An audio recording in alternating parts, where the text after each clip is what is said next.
خرم دستگیر نے جو پھر سے میں کہہ رہا ہوں اس نے یہی کہا کہ یہ ساروں کو ڈر لگا ہوا تھا کہ عمران خان NRO نہیں دے رہا. 3.5 سال انہوں نے مجھے مسلسل بلیک میل کیا. آپ کو پتہ ہے ہر جگہ انہوں نے ہر موقع پہ انہوں نے مجھے بلیک میل کیا کہ ان کو NRO دیے. اوپر سے کہتے تھے کہ ہم کوئی NRO نہیں مانگ رہے.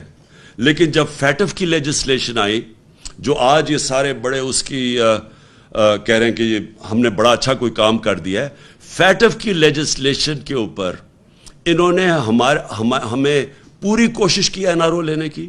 اس طرح کی امینڈمنٹس لے کے آئے. جب ہم نے نہیں کیا تو انہوں نے پوری کوشش کی ہمیں بلیک میل کرنے کی کہ وہ لیجسلیشن نہیں پاس ہوگی. اس کے بعد انہوں نے واک آؤٹ کیا اسمبلی سے, جبکہ میں ان کی بات نہیں مانا NRO کی.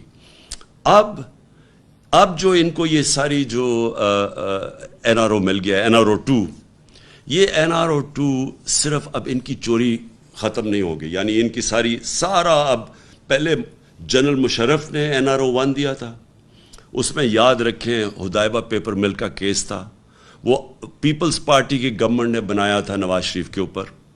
اس کے اوپر اسحاق ڈار کی کنفیشنل سٹیٹمنٹ تھی. سارے اس کے اوپر پتا تھا کہ کدھر انہوں نے منی لانڈرنگ کر کے پیسے پہلے تو بھیجے وہاں. وہ قاضی فیملی, اس کے اوپر BBC کی فلم بنی کہ کیسے چوری کا پیسہ پہلے وہاں بھیجا, پھر ادھر سے واپس ریمیٹنسز دکھائیں, اور پھر ان کی شریف فیملی کے خاندان میں وہ پیسہ گیا. وہ اوپن اینڈ شٹ کیس تھا. جنرل مشرف نے اس کا NRO دیا پہلے اور نواز شریف کو باہر جانے دیا. اس کے بعد دوسرا NRO ملا آصف زرداری کو, اور یہ یاد کرا دوں کہ تب بھی امریکہ کا ہاتھ تھا. کونڈالیزا رائس جو سیکرٹری آف اسٹیٹ تھی, انہوں نے اپنی کتاب میں لکھا ہوا ہے کہ کیسے انہوں نے جنرل مشرف اور بے نظیر کو اکٹھا کیا اور کیسے پھر یہ نیگوسیشن میں NRO ملا. ان کے کرپشن کیسز ختم ہوئے. ان کرپشن کیسز کے اندر $60 ملین پڑا تھا سوئٹزرلینڈ میں. وہ پاکستان کیس جیت چکا تھا. وہ پھر پاکستان پیچھے ہٹا. وہ $60 ملین ہضم کیے گئے آصف زرداری نے, اور پھر پاکستان کا جو تب ایمبیسڈر تھا وہ سوئٹزرلینڈ گیا, اور اس نے سارے وہ جو ثبوت تھے وہ سارے اپنی گاڑی میں ڈال کے لے کے جا رہا. وہ سب نے دیکھا. وہ NRO میں ان کے پیسے بچے. سرے محل جو انہوں نے اسمبلی کے فلور میں زرداری نے کہا تھا کہ ہمارا سرے محل نہیں ہے, وہ سرے محل کے اوپر جب پاکستانی گورنمنٹ نے کیس کیا, وہ پاکستانی گورنمنٹ کیس جیتی. یہ بلکہ لڑے ہی نہیں کیس, کیونکہ انہوں نے تو کہا ہوا تھا ہمارا ہے نہیں, چوری کا پیسہ تھا. وہ بکا. وہ پاکستان کو پیسہ آنا تھا, پاکستان کی عوام کو. وہ NRO کے اندر وہ بھی پیسہ انہوں نے رکھ لیا اور وہ ہضم ہو گیا. یہ تو صرف وہ تھے جو پکڑے گئے ہیں. جو باقی ان کی دولت جو ان کے باہر ملکوں میں پڑی ہوئی ہے اس کا تو کوئی حساب نہیں ہے. کیونکہ وائٹ کالر کرائم پکڑنا آسان کام نہیں ہے, خاص طور پہ ہمارے جیسے ملکوں میں. یہ ساری ڈیولپنگ ورلڈ کا پرابلم ہے. جو اس وقت ملک غریب ہیں ان کا سب سے بڑا مسئلہ یہ ہے کہ ان کا جو انصاف کا نظام ہے وہ پکڑ ہی نہیں سکتا. یہ جو بڑے بڑے چور, جو وائٹ کالر اچھے وکیل جن کے پاس ہیں, جن کے پاس طریقے ہیں باہر بھجوانے کے, آف شور اکاؤنٹس میں جو پیسے بھیج دیتے ہیں, جو ایونس فیلڈ, یہ جو میئر فیئر میں ان کے فلیٹس ہیں, یہ آف شور کمپنی سے خریدے ہوئے ہیں, جو 2 کمپنیز ہیں. تو ان کے اوپر مریم نواز کا نام آیا تھا.